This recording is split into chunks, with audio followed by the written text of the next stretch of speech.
Hola chicas y chicas, ¿qué tal? ¿Todo bien? Sean bienvenidos a más una clase de español. Yo soy Daniel. Vamos a estudiar.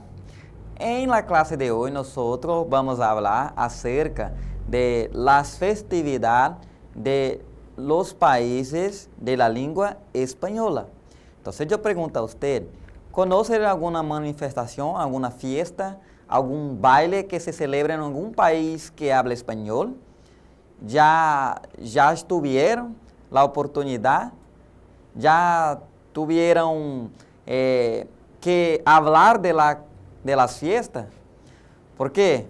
Porque generalmente en la escuela, algunos maestros de lengua española le presentan algunos países y dividen los alumnos en grupos para hablar de un país de la lengua española. Entonces los alumnos traem comidas, traem informações desta cultura.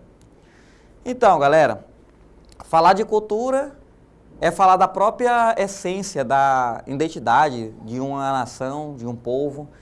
E antes de mais nada, para falarmos de cultura, nós temos que ter em mente duas ideias. A primeira, tolerância e apreço, ou seja, você tem que respeitar a cultura do outro, tá bom?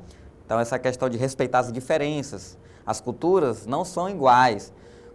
Eu falo isso porque costuma-se ter preconceito cultural. As pessoas fazem juízo de valor de determinadas culturas. Por exemplo, as mulheres no Oriente Médio que utilizam a boca, que cobrem a cabeça, atribuem juízo de valor à cultura do outro, como se ela estivesse dentro daquela cultura, sendo que ela está fazendo essa observação diante da sua cultura, ou seja, ela está fazendo uma observação do seu ponto de vista cultural, agregando a cultura do outro, e não é assim que funciona. As culturas, elas são locais, elas são valorizadas, elas são construídas como uma identidade. Então, antes de mais nada, temos que falar isso, por quê? Porque não podemos ter preconceito com as culturas. Temos que valorar essa questão da identidade. Então, vamos começar, nós vamos falar de alguns países. Eu falo alguns por quê? Porque a língua espanhola, ela é ampla, ela é falada como idioma oficial em 21 países. Não tem como nós abordarmos aqui nessa aula, de 20 e poucos minutos, a cultura dos 21 países que falam espanhol. Então, nós escolhemos algumas aqui que fazem fronteira, que fazem mais parte da nossa realidade, aqui as latino-americanas. Também selecionamos outras de outros pontos ali diversificados para entendermos também como funciona na Europa, como funciona na África e na América a América do Norte, né, do hemisfério norte, tá bom? Por exemplo, o México. Então vamos começar aqui, slide na tela, vamos começar pela Bolívia. E aí são muitas celebrações culturais dentro da Bolívia, vale ressaltar. Mas eu escolhi uma que ela é considerada um patrimônio imaterial desde 2008 pela Unesco, tá bom? Que é o Carnaval de Oruro. Por que eu escolhi o Carnaval de Oruro? Porque nós aqui no Brasil temos o Carnaval como uma das manifestações culturais mais contundentes do nosso contexto. Ou seja, quando se fala Brasil, todo mundo já pensa, é o país do futebol, é o país do Carnaval. Então o Carnaval ele é bem latente aqui dentro da nossa cultura. E aí eu trouxe esse, por quê? Para dizer que o Carnaval do Brasil não é o único que acontece no mundo. Tem gente que pensa que Carnaval só acontece no Brasil. Isso é mito, porque o Carnaval ele é uma celebração que ocorre em outros países. Claro que de maneiras distintas, porque o que se celebra no Carnaval daqui é diferente do que se celebra no Carnaval de Oruro. Por exemplo, em Oruro, nós não temos esses desfiles da escola de samba que temos aqui no Brasil, tá bom? Isso em Oruro não existe. Oruro é uma cidade da Bolívia e o Carnaval, ele é uma festividade religiosa e folclórica. É isso mesmo. Ele é uma festividade religiosa e folclórica, tá bom?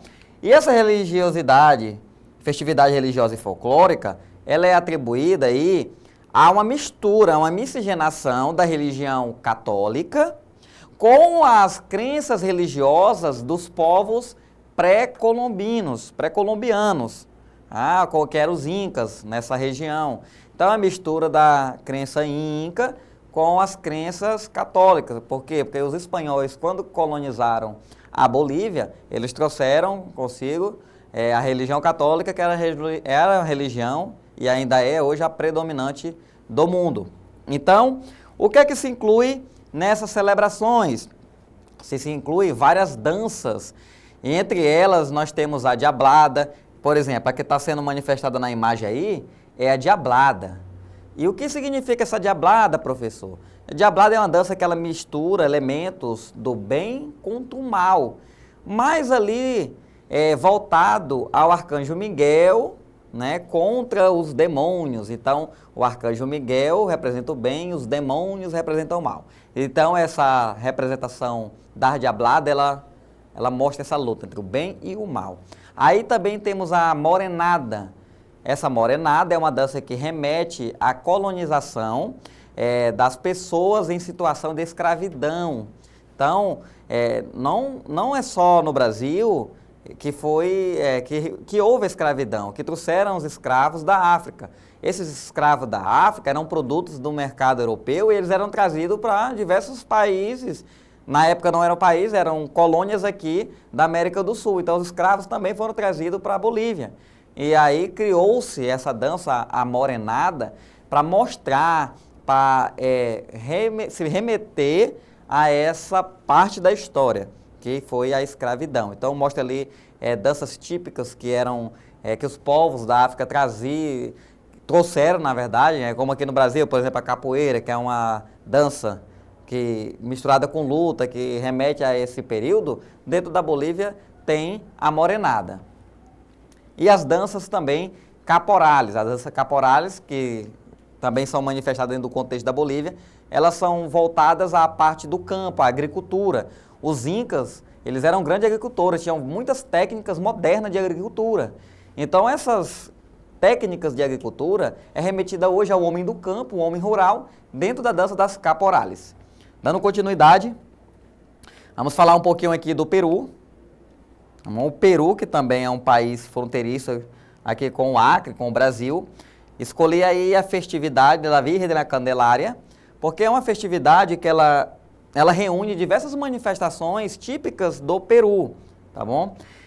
E o interessante dessa festa, que ocorre, essa Virgem de Candelária, ela é a santa padroeira da cidade de Puno, tá bom? Puno é a cidade do Peru. E aí, essa santa, como é considerada padroeira, tem essa festividade. Essa festividade, ela ocorre durante mais de 10 dias, tá? Falta só falar que o Carnaval de Oruro, anteriormente mencionado aqui, ele ocorre durante 10 dias, ou seja, mais que o Brasil, que tem 5 dias de Carnaval. Em Oruro são 10. A Virgem de Candelária, ela ocorre por vários dias também, ali em meados de fevereiro, mas o dia mais importante é o dia 2 de fevereiro, que ocorre a famosa procesión de la Virgen de la Candelaria. Ou seja, as pessoas se juntam na calle e se saem na procesión, hasta carregando a santa na cabeça, que é a padroeira da cidade de Puno. Então, isso é um ponto muito importante. Outro ponto é que, dentro dessa festividade, são representadas diversas danças, quase as idênticas da Bolívia, ou seja, as mesmas danças caporales, a morenada, a diablada, a dança de las tijeras, que são danças que remetem ao período da colonização. A região da Bolívia, Peru, ela faz parte ali da Cordilheira dos Andes, ou seja, são os chamados povos andinos. Então, esses povos andinos, eles têm muito em comum, inclusive, algumas celebrações, tá bom? Elas ocorrem nas duas manifestações aqui. O México, aí já saindo um pouco aqui da América Latina, escolhi o México porque tem uma festa muito tradicional, que é o Dia de los Muertos. Aqui, enquanto no Brasil se celebra o dia... Não se celebra, na verdade. Aqui tem o Dia do Finado. Não é um dia de celebração, porque não é um dia muito alegre, é um dia triste. As pessoas, geralmente, que acreditam nessas vertentes, nas tradições católicas, elas trazem consigo isso de você, naquele dia, você voltar ali ao local onde o ente querido está sepultado e você prestar ali suas homenagens, mas com rezas, com orações, também com velas, Um dia para refletir acerca da vida, mas não um dia muito alegre. Diferentemente, no México, as pessoas veem esse dia como um dia alegre, festivo, um dia de você preparar muita comida, de preparar festa, porque é o dia de receber os espíritos das pessoas, dos entes queridos que morreram. É isso mesmo, eles acreditam que esses espíritos retornam no dia 1º, dia 1 e 2 de novembro, para celebrar com os vivos. Então se prepara oferendas, altares, se constrói altar com a foto dos familiares que já morreram. E ali eles acreditam que fazendo essa oferenda, colocando essas comidas, celebrando, eles visitarão. Tá bom? Até um filme, Viva a Vida é uma Festa, que é a película Coco original, ela retrata bem essa cultura. Então ali se exalta muito a figura dos mariachis, que é a música local. E o interessante que muitas das pessoas não sabem é que essa festividade ela não acontece só no México. Todo mundo fala é o México, mas não acontece só no México, tá bom? Na Venezuela não. No Equador, na Bolívia, também se celebra o Dia dos Mortos, você saber disso? Só que, claro, ela tem menos visibilidade, porque são povos mais andinos, são locais ali mais específicos, mas elas também acreditam que os espíritos retornam no dia 1º e 2 de novembro para fazer uma visita. Então elas também preparam ali comidas, bebidas, cada um, claro, dentro do seu contexto. Mas ela não é única e exclusiva do México. Vamos falar um pouco aqui da Espanha, que é o berço da língua espanhola, o país que originou, né? Antigo castelhano, que viene de Castilha. Escolhi um aí porque ela é bem polêmica. Inclusive, a questão dos direitos humanos que ela tem em todos os países aí, principalmente esses que seguem os movimentos neoconstitucionalistas, ou seja, aquele que segue o princípio universal da dignidade da pessoa humana, essa festa aí, essa celebração é uma das que... Lembra que lá no início eu falei sobre respeitar a cultura do outro? Aí eu trago essa festa justamente para dar ênfase nisso, porque as pessoas criticam muito de toda parte do mundo acerca dessa tradição, por conta maltrato dos animais, o ser humano faz isso, aquilo. Por quê? Depois dessa corrida de touros que eles fazem anualmente na cidade de Pamplona, eles no final acabam tendo uma tourada numa arena e os toureiros matam os touros, tá bom? E aí, ultimamente, a legislação mesmo espanhola, ela passou meio que a coibir essas manifestações, a retruncar, a não estar de acordo, a criar políticas de conscientização. É claro que quando se fala em mudar uma tradição cultural, é muito difícil, porque aquilo é de geração para geração. As pessoas realmente, elas adotam, elas se dedicam àquilo ali, elas acreditam. Então você dizer que aquilo não é errado e colocar as leis ali para tentar coibir essa manifestação cultural é bem intrigante. Tanto é que dentro da Espanha, a Los Encierros de San Fermín, com o encerramento da corrida anual de touros, ela ocorria em muitas cidades. Porém, agora ela ocorre em poucas. A maioria delas adotou a legislação de que essa manifestação, ela viola o princípio da dignidade da pessoa humana, ela viola direitos e ela ajuda aí a criar uma apologia ao maltrato de animais, tá bom?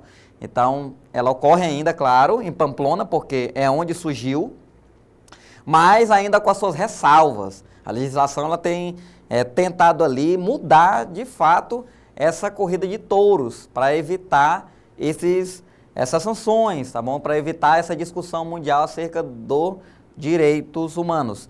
Mas ela ocorre numa ladeira, solta os seus touros, as pessoas saem correndo vestidas de branco. Esse branco e esse vermelho, ele tem um significado religioso, tá bom? Por isso que as pessoas usam esse terninho aí branco, com esse lenço vermelho no pescoço, por conta da crendice que tem por trás dessa corrida de touros. Aí um país aqui que pouco é falado da língua espanhola, que se localiza na África, que é a Guiné Equatorial.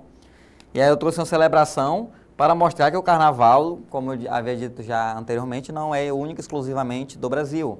Por exemplo, tem um carnaval da Guiné Equatorial, tá? Ah, professor, é diferente a manifestação? Sim, porque eles têm as suas danças, né, típicas. Por exemplo, o Brasil ele tem o samba como uma dança típica brasileira. Já na Guiné Equatorial não é o samba, muitos deles nem conhecem o samba. Conhecem sim, porque quando se fala em Brasil é o país do samba, do carnaval, do futebol, mas eles não manifestam o samba. Então o samba é uma manifestação local. Na Guiné Equatorial eles vão ter as danças dele. Por exemplo, olha essa dança da imagem, né? Essa dança da imagem é uma dança típica da Guiné Equatorial, que ela cultua, na verdade ali, ela acredita em vários deuses. Por quê? Porque é uma nação politeísta, ou seja, acredita em vários deuses. Então, o balelê, que é essa manifestação que eles estão fazendo aí, é uma dança típica que celebra vários deuses. O balelê é o nome da dança. Dando continuidade, vamos falar um pouquinho, vamos agora aqui para a América Central, falar um pouco ali, né, da Costa Rica, tá? Então, o Carnaval de Limón é outro tipo de carnaval, ó, trouxe bastante essa questão do carnaval para vocês perceberem que o carnaval acontece em vários países, mas cada um com as suas danças. Olha só essa dança, ela é diferente da que nós vimos anteriormente, lá na Guiné Equatorial. Né? São outras manifestações, mas a maioria delas voltada, né, à história, e essa é a comunidade afro-caribenha. Ou seja, o que é a comunidade afro-caribenha? São os africanos, que vieram no período da colonização, se misturaram aos povos locais do Caribe e formaram essa comunidade afro-caribenha. Então as manifestações são voltadas a essa temática. Dando continuidade, falar aqui um pouco do Chile, que é um dos países da língua espanhola que não faz fronteira com o Brasil. Né? Chile e Equador são os únicos dois países aí que não fazem fronteira com o Brasil na América do Sul. E o Chile é interessante, que apesar de não fazer fronteira com o Brasil, ele tem grande importância para a América porque ele tem um porto que exporta os produtos do Brasil aí para a China, tá bom? Inclusive tem a rodovia bioceânica, né, que liga o Brasil ao porto do Chile para escoar esses produtos. As festas pátrias, né, ela é uma festa bem patrona, bem patriarca. Por quê? Porque ela celebra a independência do Chile. Em 1810, o Chile ele se emancipou aí, né, deixou de ser uma colônia, passou a ser um país. E aí as celebrações elas são voltadas a essa emancipação, a essa independência. É como, por exemplo, aqui o nosso 7 de setembro, tradicional de Chile. Né? Ali nós exaltamos ali a nossa independência, o Chile também tem como as fiestas pátrias esse bordão, esse caráter de emancipação e de libertação. Aí nós temos a Argentina, né, um país que faz fronteira aqui com o Brasil, e aí foi escolhido o Dia de la Tradición, que se celebra desde novembro. Então, o Dia de la Tradición honrar a rica herança cultural do país, em particular a figura del gaucho. Aí o gaúcho, galera, eu trouxe é muito interessante, porque aqui no Brasil nós temos a figura do gaúcho. Professor, esse gaúcho tem relação com o gaúcho? Totalmente. Na verdade, eles derivam de uma mesma nomenclatura cultural, que é Los Pampas. Então, os gaúchos, os gaúchos são da região dos Pampas. O que é uma região dos Pampas, professor? É uma região colonial, que tem serra, que tem campos, que se exaltava ali a figura de Hernán Cortés, dentro da literatura argentina, que era a figura do herói do campo. Então, o gaúcho, aquele homem do campo, aquele homem mais tradicional, mais patriarca, mais família, é relacionado a essa figura do gaúcho. No Brasil, nós temos os gaúchos. E aqui no Brasil, o gaúcho ele ganhou um contexto enorme, porque no Rio Grande, quem nasce no Rio Grande do Sul é gaúcho e gaúcha. Ou seja, virou um adjetivo pátrio da cidade, do estado do Rio Grande do Sul. Dentro da Argentina isso é mais contido, né? Porque quem nasce em Buenos Aires não é gaúcho, tá bom? Mas o gaúcho, ele tem uma valorização no sentido de a valorização da herança cultural e da importância da literatura. Então, se exalta muito essa figura aí do gaúcho.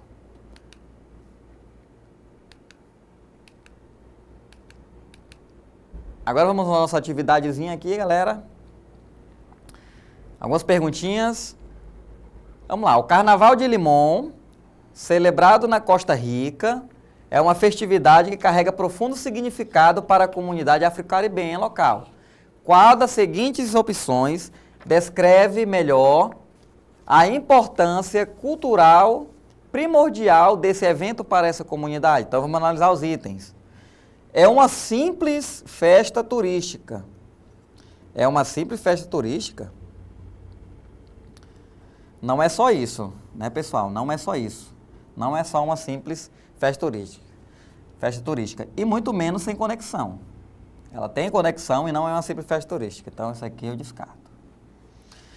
Representa e celebra a história, a identidade e a herança cultural da comunidade afro-caribenha. Realmente, lembra que falamos que essa festa do Carnaval de Limón, se vocês lembrarem, ela remete a Costa Rica. Costa Rica, que tem justamente essa identidade afro-caribenha, da colonização africana misturada com a região ali do Caribe. Aí nós ficamos aqui, mas não finalizamos porque temos que analisar os demais itens. Foca-se exclusivamente.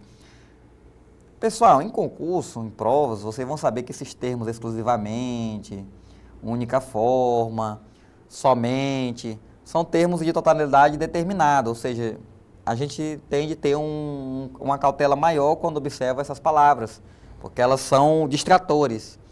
Foca-se em competições, ninguém nem falou, e muito menos dança moderna, que isso é referente ao clássico, tá bom? Serve como uma forma de promover apenas a culinária. Não, a cultura é muito mais que a culinária. Tá? A culinária ela faz parte da cultura, mas a cultura não se resume a ela.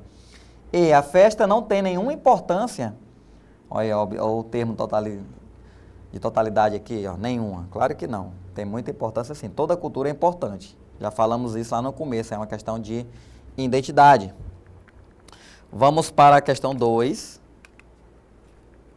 Questão 2. Tá? Essa é a questão 2, fizemos a questão 1. O Carnaval da Guiné Equatorial é um evento cultural de grande importância na África Central, conhecida por sua música, danças, trajes típicos. Considerando sua evolução ao longo dos anos, qual das seguintes opções melhor descreve? Melhor descreve o destaque, porque às vezes um enunciado descreve, mas não descreve de forma mais completa. A principal transformação observada nessa festividade, ou seja, qual é a transformação? Substituição completa das tradições locais por influências culturais estrangeiras. Substituição, nós passamos a aula falando que uma cultura ela até agrega outra. Por exemplo, os espanhóis trouxeram a religião para a América, os africanos tiveram suas contribuições, mas substituir completamente, isso não existe, porque elas vão se misturar, tá bom? Declínio gradual devido à falta de interesse das novas gerações, já vimos também que não, porque a cultura ela transmite de geração em geração. E é até difícil você tirar uma manifestação cultural, como exemplo lá do Sincero de São Firmín, de Pamplona. Estagnação cultural, mantendo-se exatamente igual. Nenhuma manifestação ela fica igual, a cultura ela é mutável. Ela é mutável no sentido de ela inovar, ampliando e agregando novas coisas, mas não se mantendo da mesma forma de que era. Nenhuma manifestação dessa, cultural, ela é da mesma forma do que foi há 100 anos atrás, 200 anos atrás. Adaptação contínua para manter a celebração da identidade. Esse termo aqui nós falamos no início, identidade. Identidade. Então, só o termo identidade já deixa a questão certa, tá bom? E o demais patrimônio cultural guinense, né? Que no caso aqui é o contexto da Guiné Equatorial. Ascensão substituindo, jamais. Resposta correta, letra D. Então é isso, pessoal. Finalizamos aqui mais uma videoaula. O conhecimento, ele não se encerra aqui. Você tem de estar todo o tempo estudando para se atualizar. Então é isso. Hasta luego.